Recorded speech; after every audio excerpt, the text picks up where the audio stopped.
Добрый день, уважаемые слушатели. Меня зовут Твердова Марина Владимировна. Я являюсь главным специалистом Центра сопровождения специального и инклюзивного образования Коми Республиканского института развития образования. И мы продолжаем цикл вебинаров, посвященных профилактике ВИЧ-инфекции. И тема сегодняшней встречи звучит так: ВИЧ-инфекция, профилактика и правовая защита ВИЧ-инфицированных граждан. И сегодня у нас в гостях Михеева Елена Петровна, заведующий отделом клинической эпидемиологии Республиканского центра по профилактике и борьбе со СПИДом и инфекционными заболеваниями. Но прежде чем дать слово нашему эксперту, я хотела бы напомнить, что по данной тематике у нас уже проведен цикл вебинаров, где мы рассматриваем такие очень важные вопросы, как пути заражения ВИЧ-инфекции, способы профилактики, диагностика ВИЧ-инфекции, беременность и ВИЧ-инфекция. Все данные вебинары размещены на сайте Коми Республиканского института развития образования. Вот перед вами слайд, сайт института. Заходим во вкладку «Видеозал». Далее перед вами появляется видеотрансляция КРИРО и выбираем специальный раздел «Профилактика ВИЧ-инфекции». Заходим. И, пожалуйста, перед вами серия вебинаров по профилактике ВИЧ-инфекции. Кроме того, с сотрудниками Коми Республиканского института развития образования и Республиканского центра по профилактике и борьбе со СПИДом разработан обучающий онлайн-модуль «Профилактика ВИЧ-инфекции на рабочих местах». Данный образовательный ресурс размещен на портале «Единая система электронного обучения» по адресу edu.rcomi.ru во вкладке «Образование граждан». Далее выбираете открытые онлайн-курсы ГОУ-ДПО КРИРО. Далее выбираем профилактика ВИЧ-инфекции на рабочих местах. Изучаем представленный материал. По завершению обучения, успешно прошедшим тестирование, выдается сертификат установленного институтом образца. И забегая вперед, хотела, предвосхищая ваши вопросы, сообщать, что презентация по теме профилактики ВИЧ-инфекции, а также рекомендации для работодателей по профилактике ВИЧ-инфекции доступна к скачиванию. Также для тех, кто будет просматривать вебинар в записи, данные рекомендации размещены также на сайте Коми Республиканского института развития образования во вкладке «Сопровождение системы образования». Далее выбираем специальное инклюзивное образование.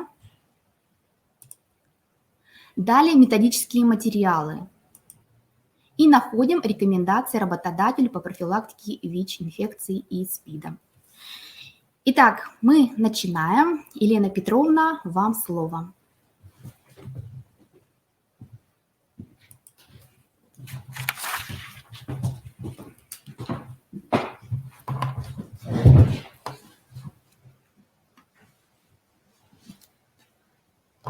Всем добрый день. Так, начинаем наше сегодня обучение по профилактике и правовой защите ВИЧ-инфицированных граждан, в том числе, какие же мероприятия необходимо проводить на рабочих местах работодателям с целью профилактики ВИЧ и обучающих мероприятий сотрудников, которые находятся в их подчинении.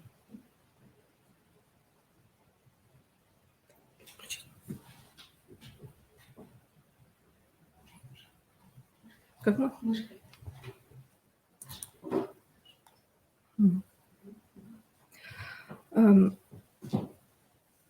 Основной закон, который был утвержден 30 марта 1995 года под номером 38 ФЗ, это федеральный закон, он называется «О предупреждении распространения в Российской Федерации заболевания, вызываемого вирусом иммунодефицита человека».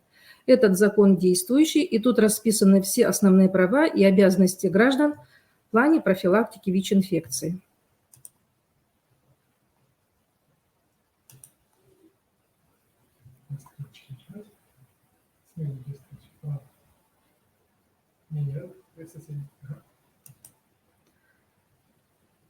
В первую очередь, это статья 4 «Гарантии государства». Государством гарантируется регулярное информирование населения, в том числе через средства массовой информации, о доступных мерах профилактики ВИЧ-инфекции. На сегодняшний день, в общем-то, это осуществляется в том числе и в нашей республике через различные средства массовой информации. В той же статье 4 государством гарантируется доступность медицинского освидетельствования. Освидетельствование подразумевается, это обследование населения для выявления ВИЧ-инфекции. Или далее будет обозначаться как медицинское освидетельствование. В том числе человек может обследоваться анонимно, с предварительным или последующим консультированием и обеспечением безопасности такого медицинского освидетельствования, как для освидетельствуемого, так и для лиц, проводящие это обследование. То есть и для пациента, и для человека, и для того, кто проводит обследование, все это возможно и проводится безопасно с учетом имеющихся индивидуальных инструментов, одноразовых, и соответствующая обработка подлежит во всех лечебных учреждениях.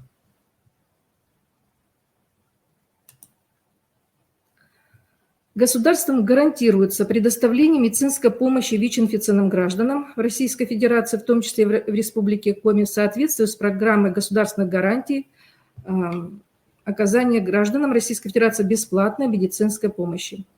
Здесь вот указана карта, где находится наш центр СПИДа Пушкина 103, в том числе часы работы с 8 до 15:42, кроме субботы и воскресенья, и наши контактные телефоны. То есть любой человек может позвонить, проконсультироваться, как обследоваться, куда подойти для обследования и по другим каким-то интересующим вопросам.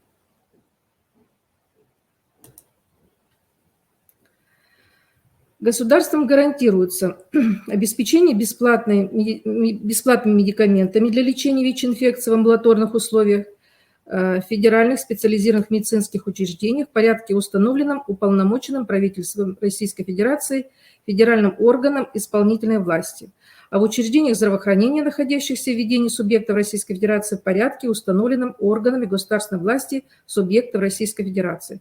То есть, если коротко сказать, что у нас в Республике Коми есть установленные лечебные учреждения, где проводится как и обследование, так и лечение всех ВИЧ-инфицированных. Есть доверенные врачи на всех территориях, 20 муниципальных образований городов у нас в республике, на всех территориях есть доверенные врачи по вопросам ВИЧ-инфекции, где ВИЧ-инфицированный может получить квалифицированную помощь для лечения своего заболевания.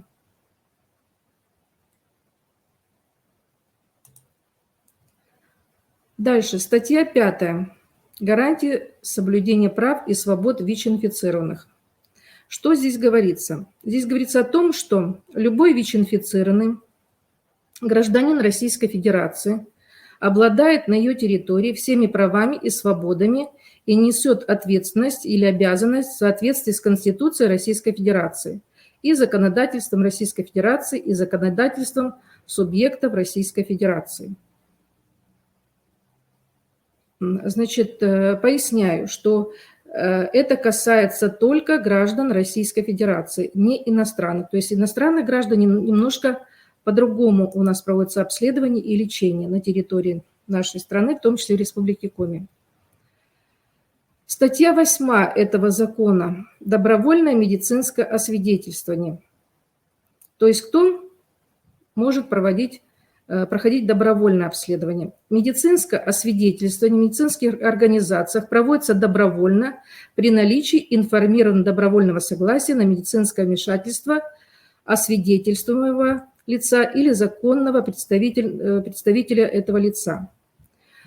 По желанию освидетельствуемого лица добровольное медицинское освидетельствование может быть анонимным.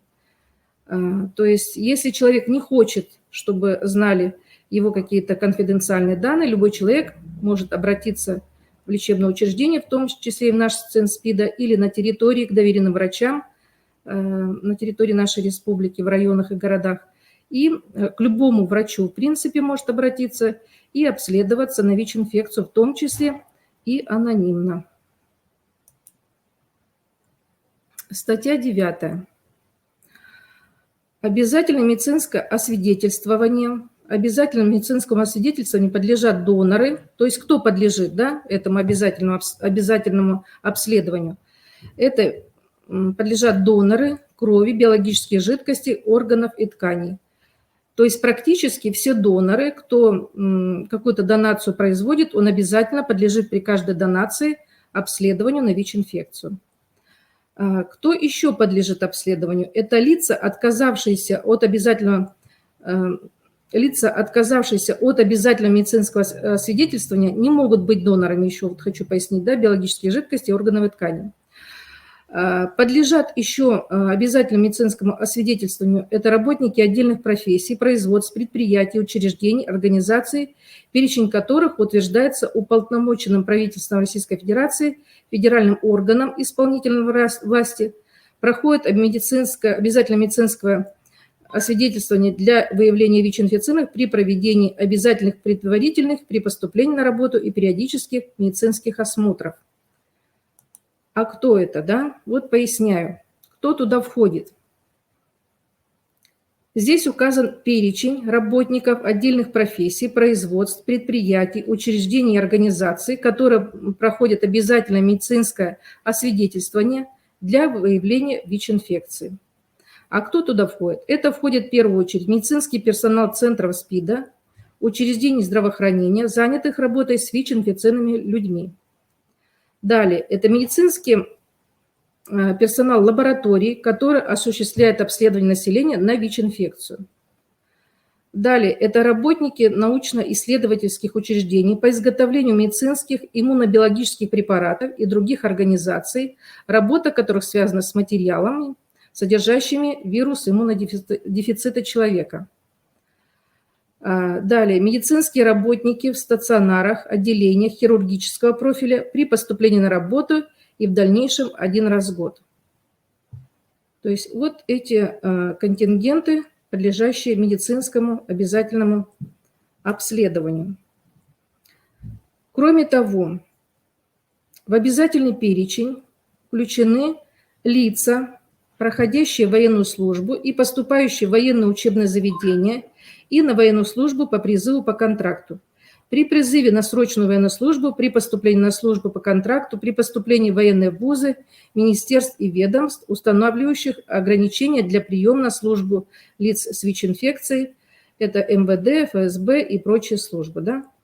Хочу сказать, что сейчас вот у них издан был документ, что все, кто поступает на службу в силовую структуру, обязательно должны представить при медосмотре при поступлении на работу справку об отсутствии ВИЧ-инфекции. В том числе этот документ они получают у нас в центре СПИДа и могут получить на своей территории, закрепленной у специалиста, ответственного по ВИЧ-инфекции на закрепленной территории. Подлежат также обязательному медицинскому обследованию это работники морских судов, судов внутреннего плавания, а также судов смешанного плавания. Никаких других случаев обязательного освидетельствования или обследования на ВИЧ-инфекцию быть не должно. Список профессий для обязательного тестирования утверждается уполномоченным правительством органом, а не работодателем. Соответственно, не должно быть ограничений прав тех, кто отказывается и в том числе подвергается такому освидетельствованию. Вот я перечислила те категории лиц, которые подлежат обязательному обследованию. Все остальные – это добровольное обследование. Работодатель сам по себе он не может указать работнику, что вот вы обязательно подлежите обследованию, если это не указано вот в тех законодательных актах, которые были перечислены. Далее, статья 10-11. Условия въезда в Российскую Федерацию иностранных граждан и лиц без гражданства. Я вначале говорила, что для иностранных граждан немножко другие статьи по обследованию и по устройству на работу и так далее. Вот этот контингент, то есть лица, которые имеют иностранное гражданство, они тоже подлежат обязательно медицинскому обследованию на ВИЧ-инфекцию, подлежат и лица без гражданства при обращении за получением разрешения на гражданство или видом на жительство, или разрешением на работу в Российской Федерации, в том числе в Республике Коми, при въезде на территорию Республики Коми на сроком более 3 месяцев. То есть все лица иностранные граждане, которые приезжают к нам на срок более 3 месяцев, подлежат обязательному медицинскому обследованию. В случае выявления ВИЧ-инфекции у иностранного гражданина или лица без гражданства, находящихся на территории Российской Федерации, в том числе в Республике Коми, они подлежат депортации из Российской Федерации или из Республики Коми в порядке, установленном законодательством Российской Федерации, за исключением иностранных граждан и лиц без гражданства, имеющих членов семьи, супруга или супруг, и детей, в том числе усыновленных, родителей, в том числе приемных, граждан Российской Федерации, либо иностранных граждан или лиц без гражданства, постоянно проживающих на территории Российской Федерации, и при отсутствии нарушения ими законодательства Российской Федерации о предупреждении распространения ВИЧ-инфекции. Здесь могу пояснить, что значит, все лица, которые обследуются превыше на срок 3 месяца, и если у них выявляется ВИЧ-инфекция, значит, эти сведения подаются в миграционную службу, подаются сведения в Роспотребнадзор, и комиссионно создается комиссия, и решается вопрос о депортации этого человека по месту гражданства.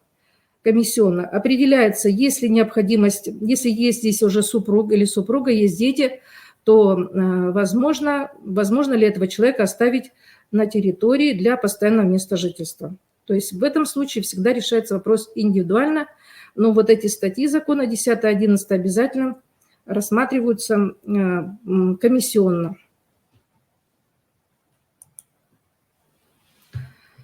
Статья 14 закона о профилактике ВИЧ-инфекции. Права ВИЧ-инфицированных при оказании им медицинской помощи. ВИЧ-инфицированным оказывается на общих основаниях все виды медицинской помощи по медицинским показаниям. При этом они пользуются всеми правами, предусмотренными законодательством Российской Федерации по охране здоровья граждан. То есть оказывается медицинская помощь как в стационарных учреждениях, как в амбулаторных учреждениях. Порядки очередности, порядки поступления на плановые операции и так далее. И зачастую у нас бывают вопросы такие, что вот я в одном стационаре лежу с ВИЧ-инфицированным по каким-то причинам, узнавши, что вот сосед ВИЧ-инфицирован, и я могу от него заразиться. Конечно, сразу поясняю, что в лечебных учреждениях создаются такие условия, при которых здоровый человек ни в коем случае не может заразиться от него ВИЧ-инфекции. Поэтому инструменты одноразовые и так далее. И в предыдущих вебинарах вы можете посмотреть, как передается ВИЧ-инфекция. Хочу сказать, что на сегодня у нас в Республике Коми нет случаев заражения в медицинских учреждениях пациентов, и поэтому всем ВИЧ-инфекционным оказывается на общих знаниях в виде медицинской помощи во всех лечебных учреждениях Республики Коми. Статья 17. Значит, говорит о том, что запрет на ограничение прав ВИЧ-инфицированных. Какой запрет? Это как раз касается работодателей, да? Не допускается увольнение с работы, отказ в приеме на работу, отказ в приеме в организации, осуществляющей образовательную деятельность и медицинские организации, а также ограничение иных прав и законных интересов ВИЧ-инфицированных на основании наличия у них ВИЧ-инфекции, равно как и ограничение жилищных и иных прав и законных интересов членов семьи ВИЧ-инфицированных, если иное не предусмотрено настоящим законодательством или законом. Значит, вот вы видите, что работодатель, он не имеет права уволить при наличии ВИЧ-инфекции у человека с работы этого человека. То есть он имеет право работать во всех сферах деятельности, ну, вот, кроме, наверное, тех, которые там были обязательное обследование, имеется в виду военнослужащие, поскольку если выявляется ВИЧ-инфекция, работа воинских контингентов предусматривает большие физические нагрузки, и здесь уже комиссионно будет решаться, может человек этот работать на этом рабочем месте или ему может посмотреть другой вид работы. Так, теперь вот по работе с ВИЧ-инфицированным еще применяется Уголовный кодекс Российской Федерации. Здесь хотелось бы тоже пояснить. Есть такая статья 122 «Заражение ВИЧ-инфекцией». То есть каждому ВИЧ-инфицированному, который приходит к нам на прием или на прием к доверенному врачу на территории в Республике Коми, в городах и районах, которые есть у нас эти специалисты, дается соответствующий документ, подписка предупреждения. Там разъясняются все его права, обязанности, в том числе поясняется о том, что он не имеет права заражать с этого момента другого человека ВИЧ-инфекцией. На основании вот этой статьи 122. То есть о чем эта статья говорит? Это заведомое постановление другого лица в опасность заражения ВИЧ-инфекцией наказывается ограничением свободы на срок от 3 лет, либо, вернее, до 3 лет, либо принудительными работами на срок до 1 года, либо арестом на срок до 6 месяцев, либо лишением свободы на срок до 1 года. А заражение другого лица ВИЧ-инфицированным лицом, знавшим о наличии у него этой болезни, наказывается лишением свободы на срок до 5 лет. Лицо, совершившее деяние, предусмотрено частями 1 или 2 настоящей статьи, освобождается от уголовной ответственности в случае, если другое лицо, поставленное в опасность заражения, либо зараженное ВИЧ-инфекцией, было своевременно предупреждено о наличии у первого этой болезни и добровольно согласилось совершить действие, создавшее опасное заражение. Поясняю.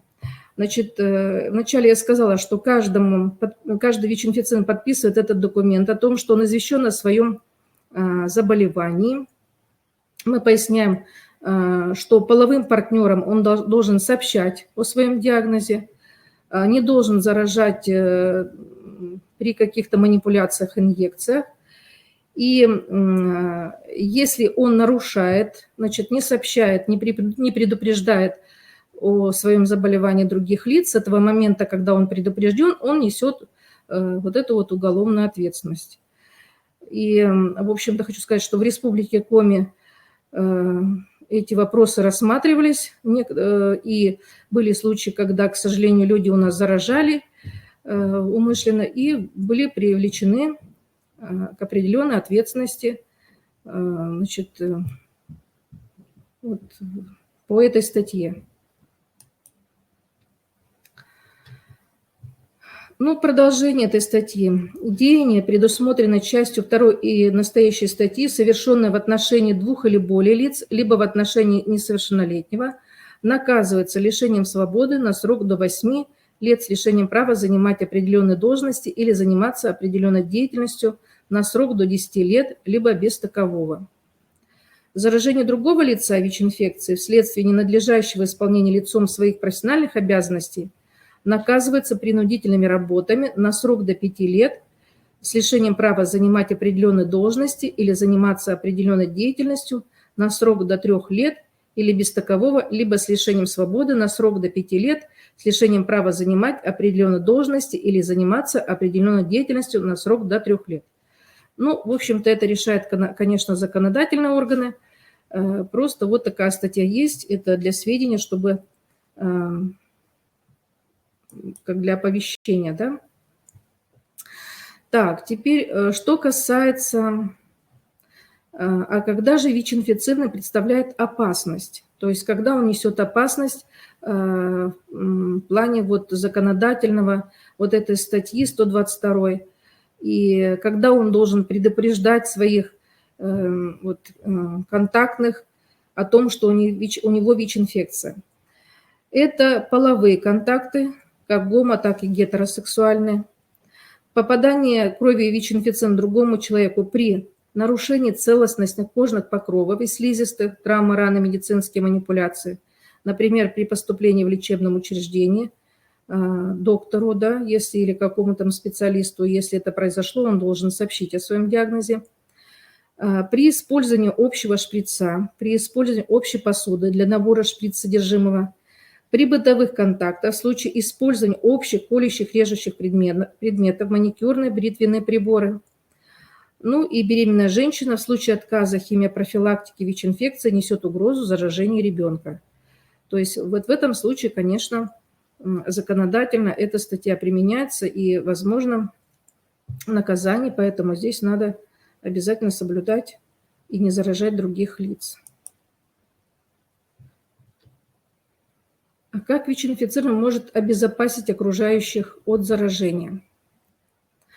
Ну, предупреждение полового партнера о своем заболевании, в первую очередь, да, использование презерватива при половых контактах, отказ от потребления наркотических и психоактивных веществ, использование индивидуального шприца или индивидуальной тары при употреблении наркотиков, использование только личного маникюрного и бритвенного набора. ВИЧ-инфицированные женщины при беременности встают на диспансерный учет обычно, в том числе у специалистов Центра СПИДа, и в женской консультации для назначения ей соответствующих препаратов с целью предупреждения заражения плода. И здесь очень хорошее такое примечание, что прием антиретровирусных препаратов в соответствии с рекомендациями врача снижают риск заражения ВИЧ-инфекцией другого лица. О чем это говорит? Это говорит о том, что если человек ВИЧ-инфицирован получает антиретровирусные препараты, количество вируса в крови уменьшается, или мы даже говорим подавляется, и в этом случае он менее опасен для окружающих, так как и в половом плане, так и при использовании каких-то общих манипуляций.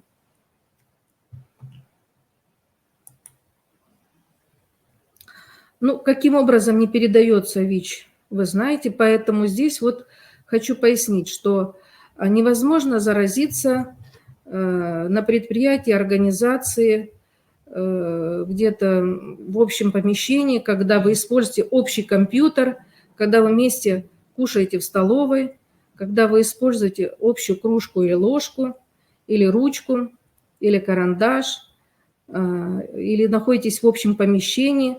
В этом случае заразиться ВИЧ-инфекцией невозможно. Поэтому на предприятиях, организациях ВИЧ-инфицированный, он в плане заражения другого лица, конечно, не несет никакого заражения другого лица.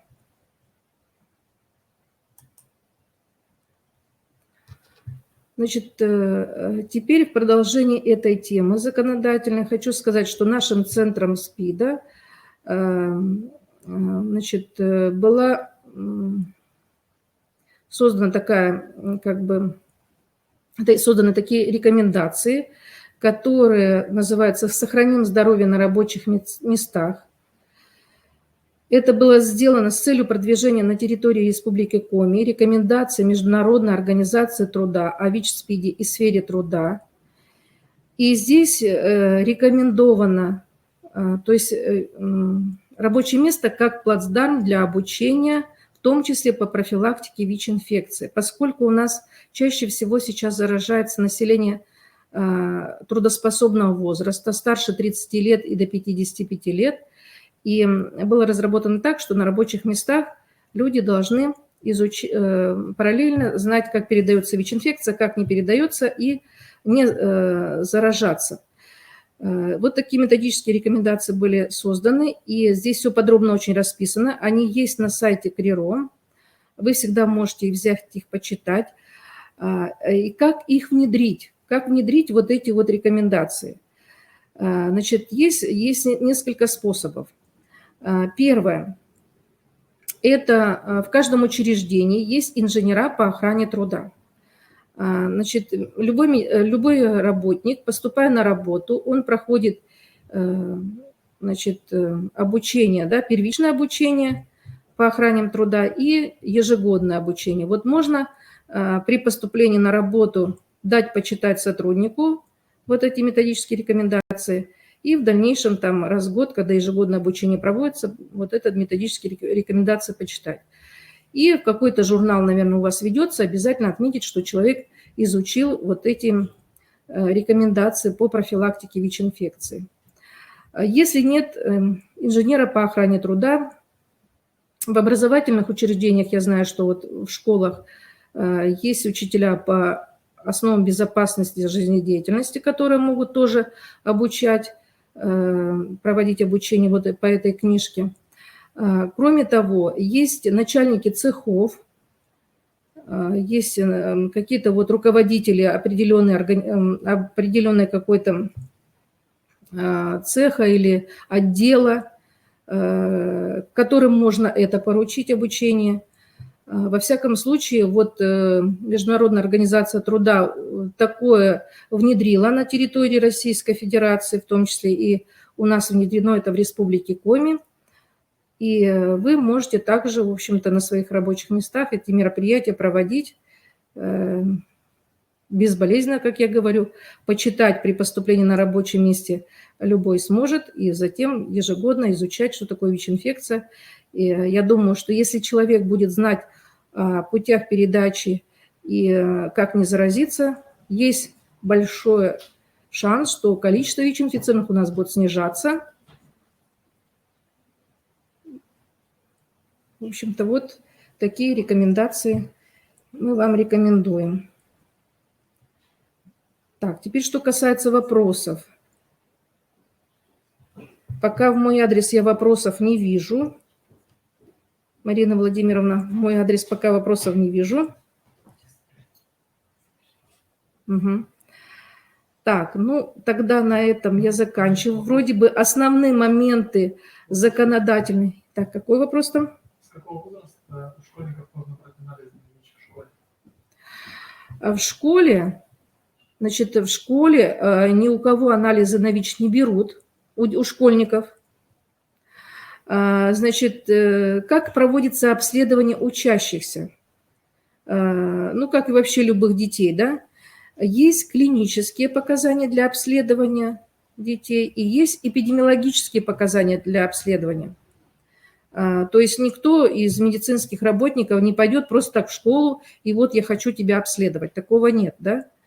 Клинические показания какие? У нас медицинские работники ежегодно обучаются по вопросам ВИЧ-инфекции, и они знают клинические показания к обследованию, какие контингенты, с какими проявлениями подлежат обследованию. То есть если ученик приходит в детскую поликлинику, и педиатр видит, что у него есть определенные клинические проявления, в том числе ВИЧ-инфекции, он предлагает ему обследоваться вот, на ВИЧ-инфекцию. В том числе, ну, я думаю, что с родителями приходят, скорее всего, да.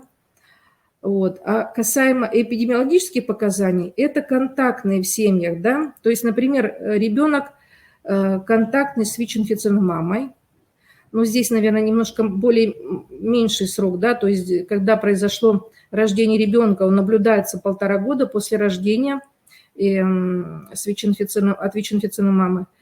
И вот определенные контингенты контактные с ВИЧ-инфицированными. То есть, ну вот дети бывают тоже контактные с ВИЧ-инфицированными по некоторым критериям. Вот в этом случае педиатры при обращении или непосредственно через эпидемиологическую службу обследуют этих детей на ВИЧ-инфекцию.